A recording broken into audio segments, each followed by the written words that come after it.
Nous, c'est Antoine et Tiffany. Nous sommes les Green Pilgrims et nous adorons voyager. En 2023, nous avons décidé de changer notre mode de voyage. Nous avons acheté un Land Rover Defender de 98. Nous l'avons appelée Marguerite. Nous avons passé plusieurs mois à la bricoler pour qu'elle devienne notre maison sur roue. C'est à son bord que nous allons explorer l'Amérique du Sud. Abonne-toi pour suivre nos aventures.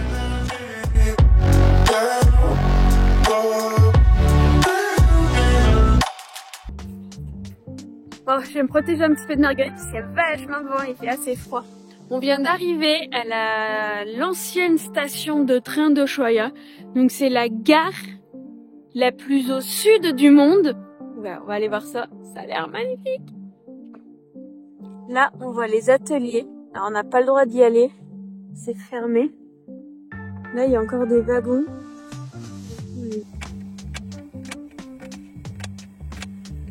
Et concentré quand il coupe le céleri.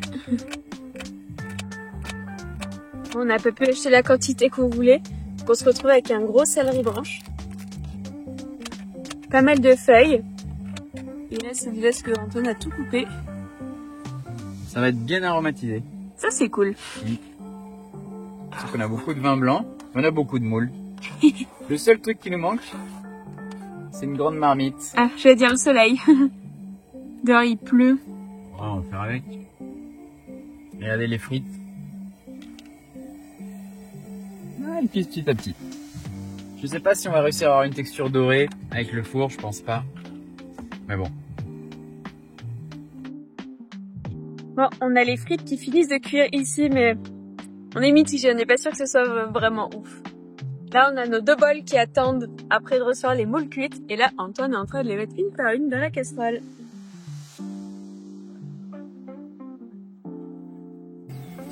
Bonne sauce marinière, vin blanc, céleri. Regardez ça, c'est en train de chauffer là, donc pour l'instant c'est pas ultra chaud. On fait avec les moyens du bord. On va se régaler. On vient d'arriver dans le parc national de la Terre de Feu. Il est magnifique. Pour le moment, on a un beau temps, donc on va en profiter malgré le vent. On va aller faire une rando. Ouais, quand même pas mal de voitures et pas mal de taxis. Et regardez là, on voit une oie. Beaucoup d'oies sauvages. Souvent, elles sont en binôme avec, je pense, un mâle et une femelle. Un qui est plus marron. Mais pas peureux. Donc voilà une oie sauvage, mais ce qui est particulier, c'est qu'elle est toute seule. D'habitude, ils sont toujours en binôme. Il est où ton binôme? Parti aux toilettes? Bon, allez, on ne dérange pas plus, on continue notre balade. Ah ça y est, on a fait un binôme droit. Allez, je me suis reballée, tu fais pas les balades. Ils sont assez gros quand même, hein. T'as pas l'impression comme ça? Et là, on arrive au lago Roca. C'est ça. Allez voir, il y a des sacrés vagues quand même. Il y a un fond patient. Allez, on se rapproche. Bon, ça y est, on est au bord du lago Roca. Donc, il a une frontière. À la moitié, c'est au Chili. Là, la rando, elle mène vraiment jusqu'à la frontière. On va aller faire un tour. Mais le ciel se couvre de plus en plus. Je sais pas si vous voyez les vagues, elles sont impressionnantes. Alors que c'est un lac, hein. C'est pas une mer, hein. Ça indique le vent, hein. Là, il y a deux chemins de randonnée. On est ici. On a le premier qui vient jusque là. Là, les petits pointillés, c'est la frontière avec le Chili. Et nous, on va s'arrêter sur la frontière. Parce qu'on va passer un petit pas au Chili légalement, c'est pas dit.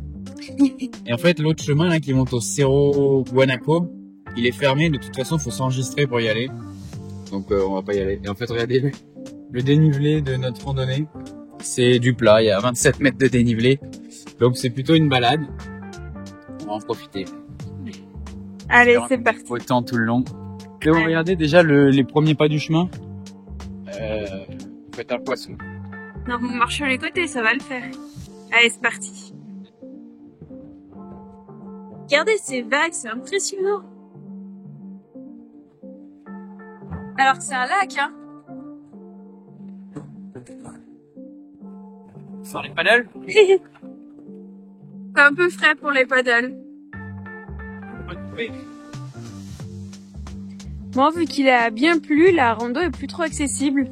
Donc il faut traverser sur les rondins de bois. Donc, quand on est passé, moi j'ai un peu d'appréhension, on va dire, parce que ça glisse. Mais je me suis pris un bâton comme ça, je vais m'en servir un peu de béquille. Ça devrait aller, je pense. C'est ça qu'il a bien plu cette nuit. Oh, la pluie vient de s'arrêter. Est-ce que des gouttes qui maintenant sont bloquées dans les branches qui tombent? Ça s'est tout dégagé parce que tout à l'heure ça s'est tout assombri. On voit encore un petit peu en haut du brouillard. Mais sinon, regardez pas. Elle est magnifique cette rando. Alors, même un peu sous la pluie ou la grisaille. On est au bord du lac tout le long. C'est magnifique.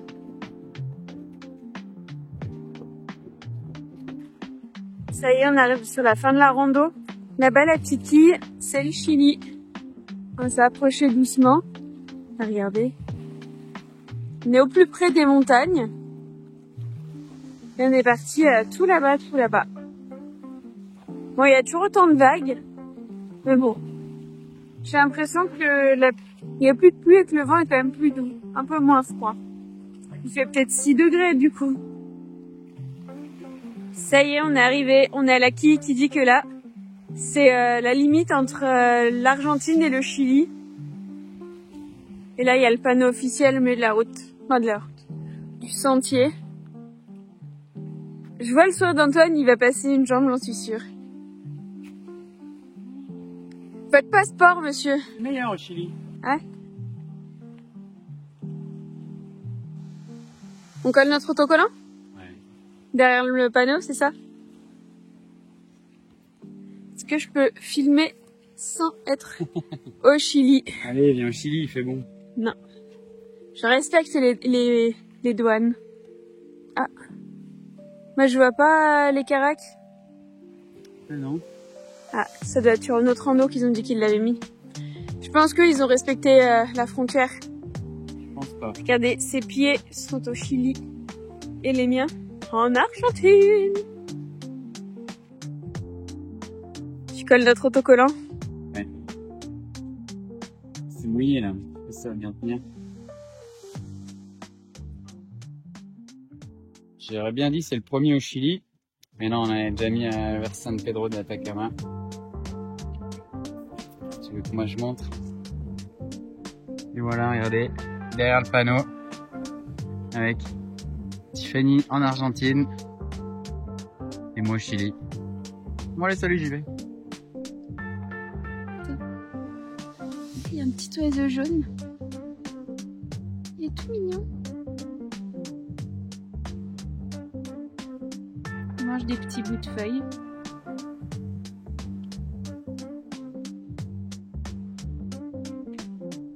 Oh, c'est l'heure du pique-nique, du coup.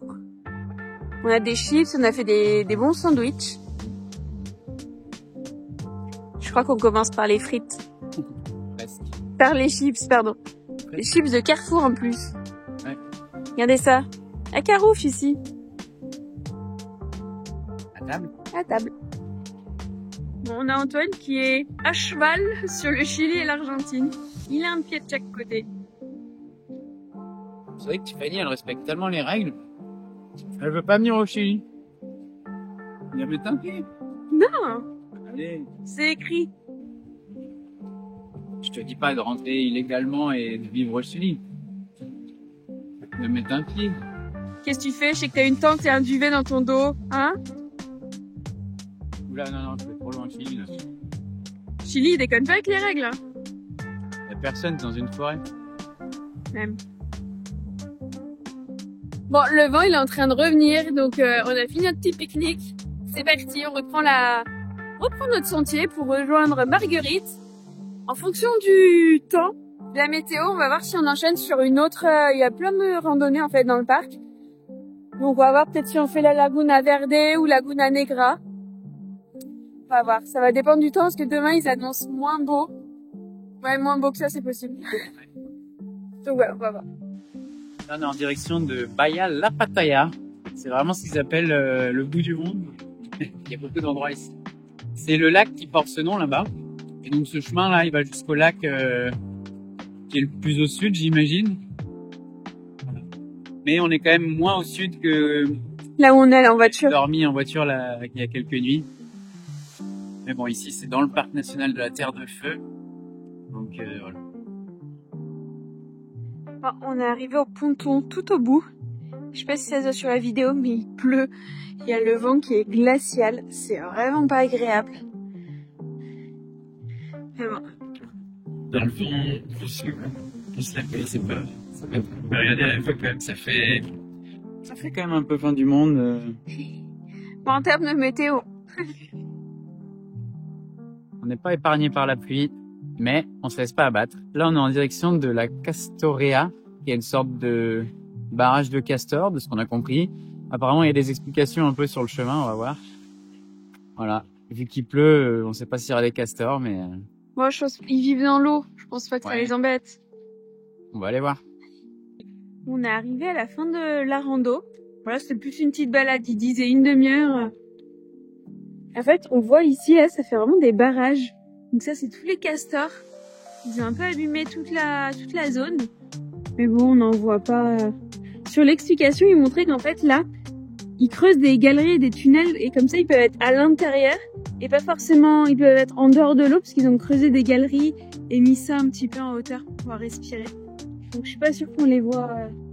Et en fait, j'avais lu sur le Broutard que, je crois que c'était en 1946, il y a un ministre argentin qui a fait venir 25 couples de castors du Canada pour lancer ici une sorte de commerce de la fourrure de castor.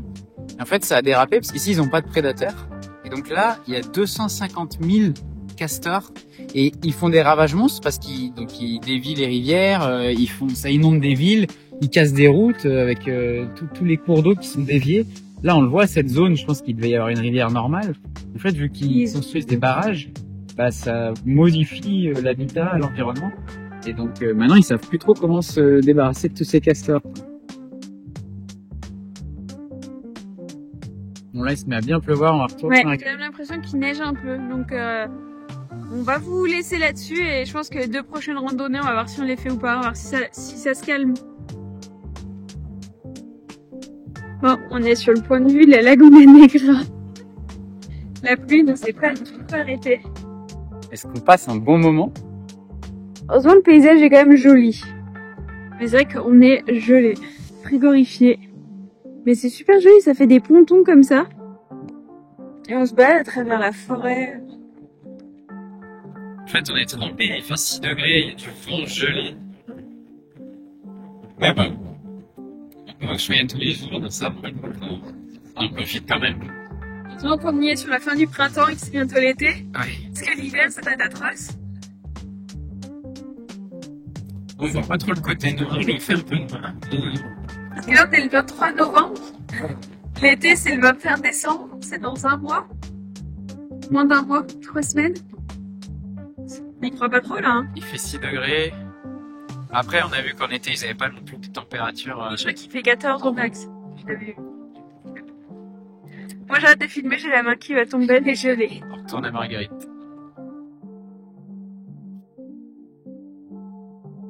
Bon, c'est ça aussi la van life. Pas toujours beau, il fait pas toujours chaud. Là, on est dans le parc national Tierra del Fuego, la Terre de Feu. Ça manque de feu, ça manque de chaleur quand même. Un peu froid, il y a de la pluie-neige, du vent glacial. Mais bon, c'est magnifique quand même comme lieu. On est content d'être là. Allez, je monte vite, c'est trop chaud. Bon, on est en train de sortir du parc et là, il y a un petit renard qui était sur la route. On s'est arrêté, donc il s'est mis sur le côté et là, il repart derrière, tranquillement.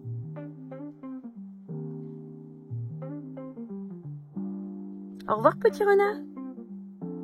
Ah. Il y a des choses au milieu de la route qui l'intéressent, qu'à chaque fois, il se remet au milieu de la piste. Bon, il a bien plu aujourd'hui là où on était et en fait, on arrive là dans Ushuaia. Et il a neigé, tous les monts sont hyper blancs. C'est magnifique.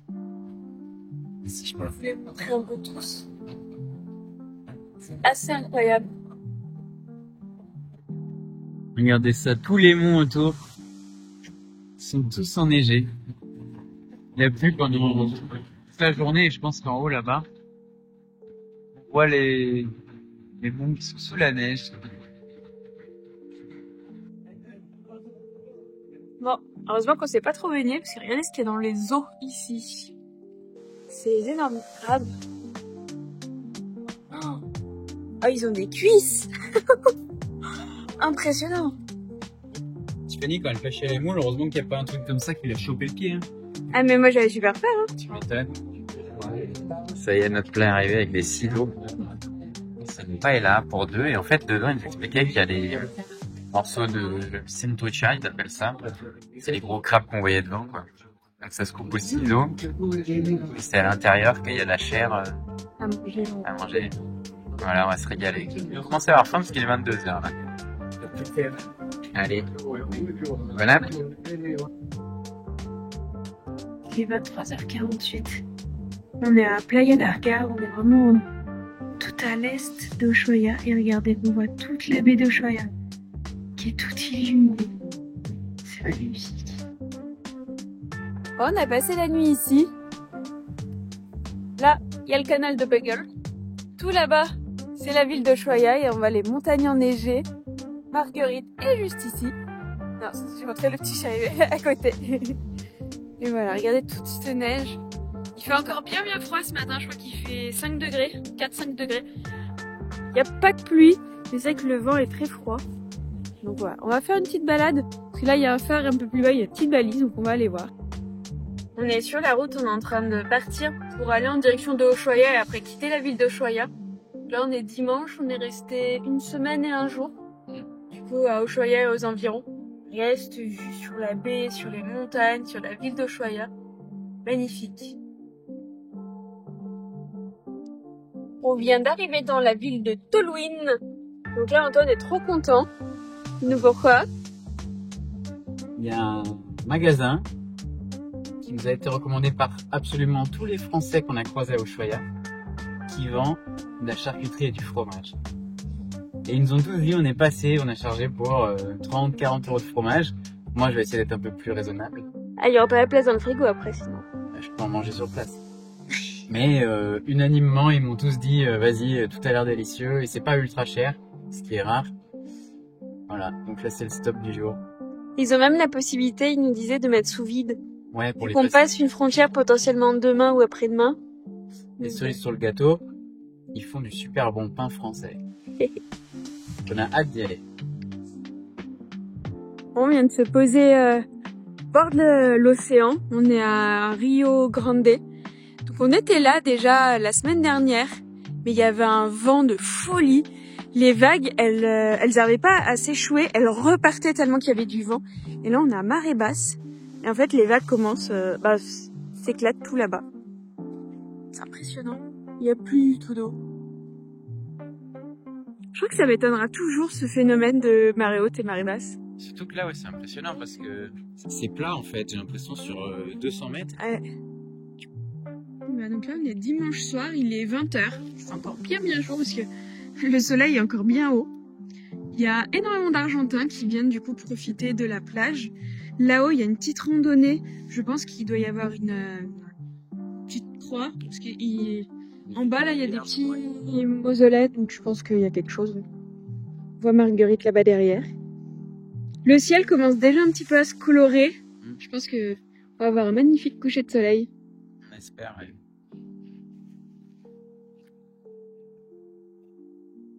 Bon, on est passé tout à l'heure pour aller prendre du fromage. Ah, ça m'intéressait un peu moins le fromage, mais moi c'était plutôt le côté baguette qui m'intéressait. Normalement, elle a l'air quand même plutôt pas mal. Peut-être un petit peu sèche, mais bon. On est exigeant en tant que Français, je crois. Surtout sur la baguette. Pour accompagner une bonne salade, on finit les légumes avant de passer la frontière demain. Donc on a salade, chou rouge, concombre. Et demain on aura la même avec de la tomate en plus. Midi. Et en début d'après-midi, on passe la frontière. Bon bah là on vient de déraper.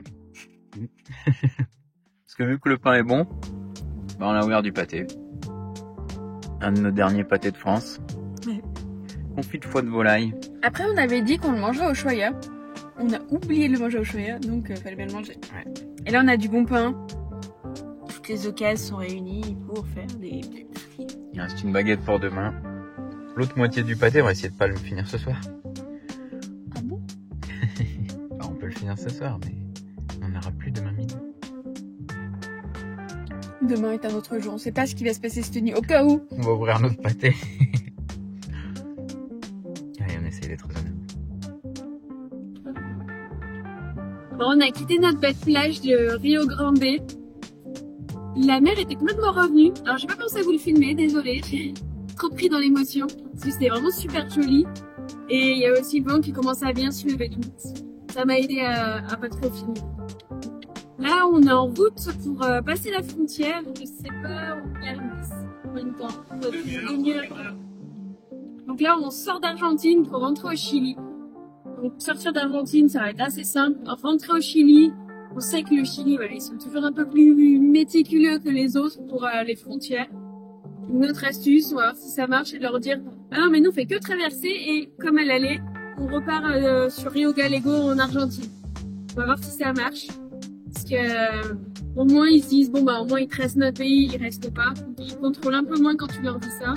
Après, on n'a rien qui est problématique, mais c'est juste qu'on sait qu'à chaque fois, ça peut prendre du temps. Il y a des voyageurs où on leur a fait ouvrir la tente, la malle vraiment sur le toit et on n'a pas trop envie de tout ça parce qu'on n'a pas envie de passer 3-4 heures à une douane. Vraiment, c'est pas agréable.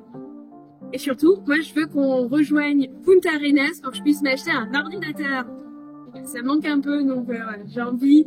Normalement, on l'atteint demain, cette ville. Et voilà, plus on roule aujourd'hui, mieux c'est, parce qu'une fois qu'on a passé cette douane, il faut qu'on prenne un ferry pour atterrir de l'autre côté, parce que là, on est toujours sur la Terre de Feu. On est toujours sur l'île. Là, il faut qu'on rejoigne de l'autre côté la Terre de Feu, mais vraiment le sud du continent sud-américain. Donc voilà, on a encore un petit peu de route. On espère que ça va vite passer. On vous dira. J'essaye toujours de filmer, mais bah, je prends pas de risque non plus quand je vois qu'ils disent non, j'arrête tout de suite. Une fois, elle s'est fait engueuler Tiffany par le douanier. Il lui a dit non, vous filmez pas. Du coup, j'ai arrêté de filmer. Il m'a dit non, mais tu supprimes ta vidéo. Du coup, j'ai dit ok, pardon. Ils aiment pas trop quand on filme ici. On vient d'arriver à la douane côté Argentine pour sortir et regarde qui on retrouve. Les Caracs. Je crois que c'est définitivement nos copains de voyage. On savait parce qu'on les a croisés à midi, on a mangé sur le même spot. Et ils nous ont rejoints. Ils ont dit mais ils sont partis un peu avant nous. Mais bon, ils nous disaient que eux avec les chiens c'était un peu plus dur de passer les frontières. Un peu plus long. Plus de temps quoi. Voilà, on les a rattrapés. Allez, c'est parti. Bon, ça y est, on vient de passer la douane. Alors, impossible de filmer parce que pour le coup, c'était deux nanas, deux jeunes. Elles regardaient tout. Elles étaient hyper strictes. Petite pause, je vais vous filmer des petits guanacos qui sont au bord de la route. Regardez ça, les guanacos. Ils sont pas peureux, hein. Les petits, souvent, ils sont plus peureux, les jeunes. Du coup, je disais, on vient de passer la douane et on est passé en même temps que les Caracs et on a vu du coup la nana sortir des Caracs avec les bras remplis. Elle a pris les lentilles et elle avait pris les cacahuètes qui sont emballées du coup, je sais pas comment on appelle ça, mais qui sont dans leur petite coque. Et quand j'ai vu qu'elle leur avait pris ça et que nous on en avait aussi, je me suis dit oh les cacahuètes. Et en fait, elle est allée voir, c'était deux jeunes, c'était des copines. Et du coup, elle est arrivée les bras pleins et elle a fait hey. Et du coup, ça m'a dégoûtée. Je me suis dit, c'est même pas vraiment pour des raisons de protection de l'environnement. C'est que, hey, regarde ce qu'on va pouvoir manger ce soir. Ben, c'est un apéro, manger des lentilles. Je sais plus ce qu'elle a pris d'autre. Du coup, ouais, elle m'a un peu saoulée. Et ouais, elle avait pris leur banane. Donc, quand elle a vérifié pour nous, c'était la même queue. Donc, on s'est dit, c'est bon, on sait pas. Donc, elle a pris, du coup, notre céleri sacrificielle. Bon, ça, on le savait. Mais du coup, elle a ouvert derrière. Et elle est tombée sur les cacahuètes. Elle les a pris direct. Donc, Antoine, il lui a dit, mais c'est pas des légumes. Donc elle lui explique que la coque fait que ça passe pas. Donc moi je lui ai dit, bah on les ouvre. Et elle a dit, ah non. Bah non, mais c'est pas logique. En fait, si tu dis que c'est la coquille qui passe pas, non, moi je les ouvre, je prends 10 minutes, je les ouvre toutes et je récupère que les petites cacahuètes. Le problème c'est que tu peux pas trop jouer avec les douaniers parce que si tu dis, ok mais si j'insiste, moi je veux tous les ouvrir, je peux laisser que les coques.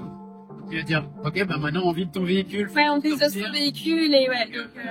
Mais ouais, ça fout les boules parce que du coup, c'est leur métier, mais pareil, elle a pris du coup, on avait un pot, nous on a tous des pots en verre, elle a pris notre pot en verre de lentilles, donc on a dit non, tu prends au pire l'intérieur, mais tu prends pas notre pot en verre.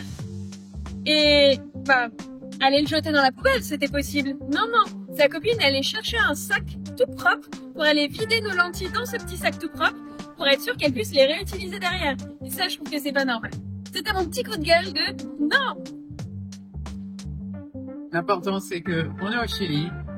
On a perdu que des lentilles et des cacahuètes. Et des cacahuètes. Tiffany, dans la file d'attente, elle a englouti les dernières bananes. Ouais, bah ouais. Et là, on va pouvoir aller acheter un PC peut-être demain plutôt. Mais on est au Chili et cette fois, on va y rester un moment normalement. Ouais. On va pas repasser de frontière tout de suite. Bon, on a quitté notre spot, on était super bien hier. J'ai pris une très bonne douche chaude, ça faisait du bien. Et là, on se dirige vers le bateau. En fait, on remonte, puisque Ushuaia et la Terre de Feu, c'est une île. Donc là, on est en train de remonter. On va reprendre le ferry pour traverser et arriver, du coup, vraiment sur le sud du continent. Et on va aller à Punta Arenas. Alors, je crois qu'on a encore 4 heures de route. Ouais. Donc voilà, 4 heures de route, sachant qu'il y a le bateau entre-temps. On sait pas trop si on va y arriver ce soir ou plutôt demain. Je pense qu'on ira peut-être demain. À l'aller, le bateau, on a attendu 1h30. Là, c'est pareil. C'est possible. On est arrivé vers 17h en venant Punta Arenas. Parce qu'on était encore avec les Caracs, du coup, hier soir, on se suit, on est tout le temps ensemble. Et ils sont partis plus tôt que nous et ils ont eu le bateau du matin. Donc je pense qu'on va l'avoir à 14h comme à l'aller. Bah, au moins, on a fait notre vaisselle avec de l'eau chaude. Trop bon. Bah, demain, j'ai mon PC peut-être. Bon, on vient d'arriver dans le port. Alors, j'ai plus le nom de la ville, comment elle s'appelle. Je crois que c'est Bahia Azul. Mais ouais, pas bien sûr. Si c'est ça. On voit pas du tout le port. On distingue un petit peu l'eau. Donc, il y a un bateau qui est là. Mais on pense qu'on passera pas sur celui-ci. Les camions sont en train de décharger. Enfin, sont en train de descendre du bateau. Et je crois qu'ils mettent que 2 lignes de camions, une de chaque côté, donc potentiellement il rentre pas mal de voitures au milieu. C'est vrai que là c'est dur de se rendre compte combien de voitures il y a devant nous.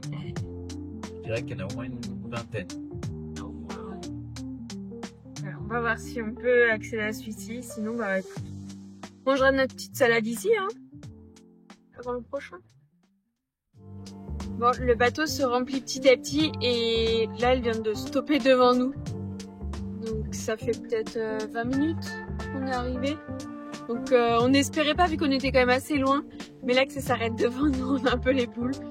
Du coup, il a l'air quand même de rester beaucoup de place dans le camion, dans le bateau. Donc je pense qu'on devrait quand même pouvoir arriver à rentrer. Hein. C'est vrai cool, ouais. Mais il bouge beaucoup, mais là j'ai l'impression qu'il se remet devant nous.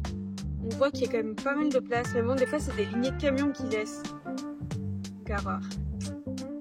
Non, ça devrait le faire là. Oui, la dame vient nous faire le signe de allez-y, on monte. Trop bien.